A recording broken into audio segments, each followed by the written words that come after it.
In the mid-19th century, the issue of slavery was threatening to divide the United States.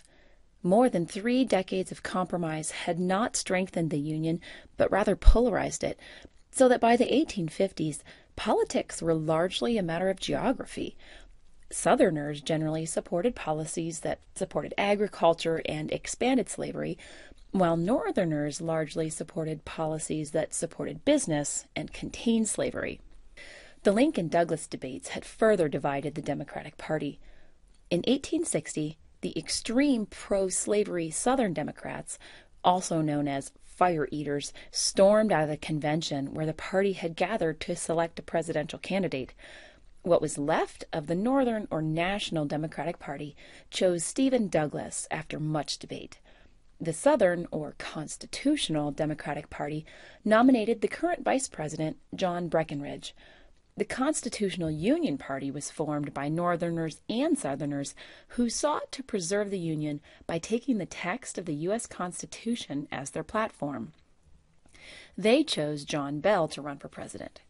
In recognizing that the turmoil in the nation was a distinct advantage, the Republicans just needed a candidate to win the West, plus Pennsylvania and New Jersey.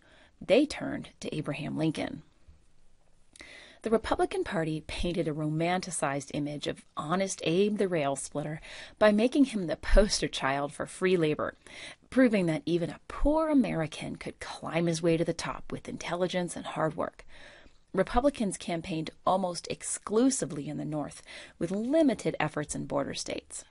Tuesday, November 6, 1860, was Election Day and had the second highest voter turnout on record at 81.2%. The results were oddly scattered. All 4 candidates won some states, but only Douglas won states in both the North and South.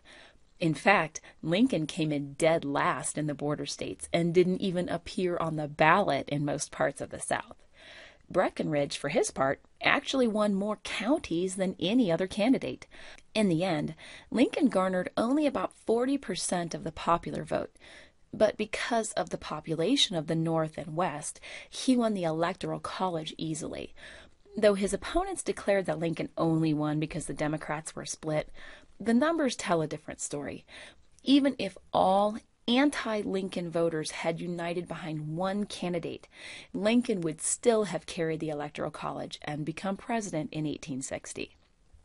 But still, considering 60% of American voters chose anyone but Lincoln, a new question faced the nation.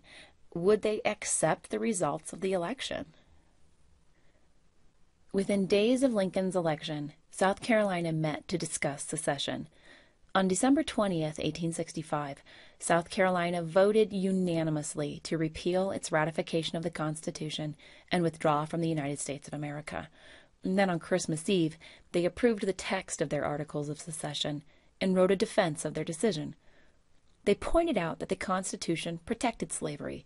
The northern states had breached their contract by refusing to assist in the return of fugitive slaves, so the southern states were released from their obligation to the Union. They believed that Lincoln, once he was inaugurated, would not protect their rights or sovereignty.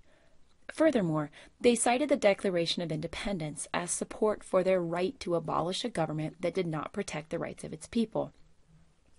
Although it's worth noting here that most of the Founding Fathers did not believe that the Declaration asserts the right of secession.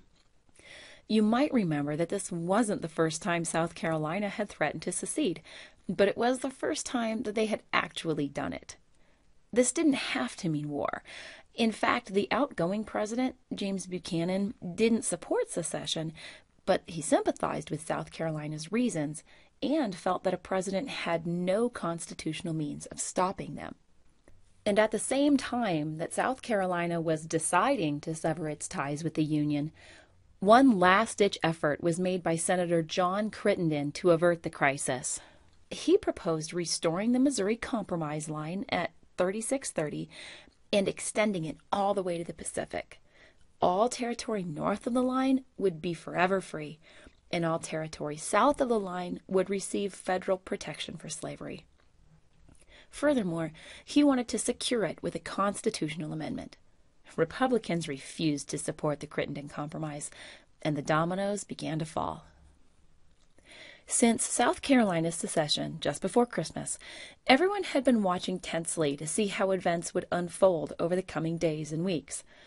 But the Crittenden Compromise had failed, and then came the crisis at Fort Sumter. A tiny garrison of U.S. soldiers was trapped on an island fortress called Fort Sumter in Charleston Harbor. South Carolina had demanded that they evacuate and hand over the fort. President Buchanan stalled for time and sent a ship with supplies and reinforcements.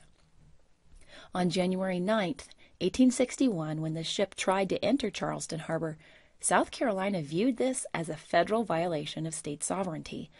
The state militia fired on the ship, and it returned home without unloading. But more importantly, the resupply shipment prompted Mississippi to secede the same day, followed by Florida the next day and Alabama the next. By February 1st, 7 states had left the Union, including South Carolina, Mississippi, Florida, Alabama, Georgia, Louisiana, and Texas. The secessionists met in Montgomery, Alabama on February 4th, 1861, to form a government called the Confederate States of America, also known simply as the Confederacy. They drafted a constitution, elected former U.S. Secretary of War and Senator Jefferson Davis as their president, and chose a commander to begin training an army. Although no new states approved secession in February, the militias of several southern states did seize territory and arsenals belonging to the federal government of the United States. While some loyal soldiers retreated, many others joined the state militia where they were located, including about a quarter of the U.S. Army, which was stationed in Texas. Meanwhile, the U.S. government was rapidly organizing Western territory, including Nevada, Colorado, and Dakota, and the Confederacy soon annexed Arizona. Let's review. The presidential election of 1860 was a four-way race between a split Democratic Party, the Republican Party, and the Constitutional Union Party. With just 40% of the popular vote, and despite not even appearing on Southern ballots, Abraham Lincoln won the Electoral College and was elected president in November 1860. The next month, South Carolina approved Articles of Secession. In Congress, the Crittenden Compromise was a last-minute effort to save the Union by restoring the Missouri Compromise line, but Republicans refused to pass it. When South Carolina seceded, a few U.S. Army soldiers were trapped in an island fortress in Charleston Harbor. The state demanded that they evacuate and turn over the property. President Buchanan would not abandon Fort Sumter, and when he tried to deliver supplies and reinforcements, the ship was fired upon, and several more states seceded. In February 1861, they formed the Confederate States of America, with Jefferson Davis as their president. The Confederacy and other southern states yet to secede took over more federal property located in their borders.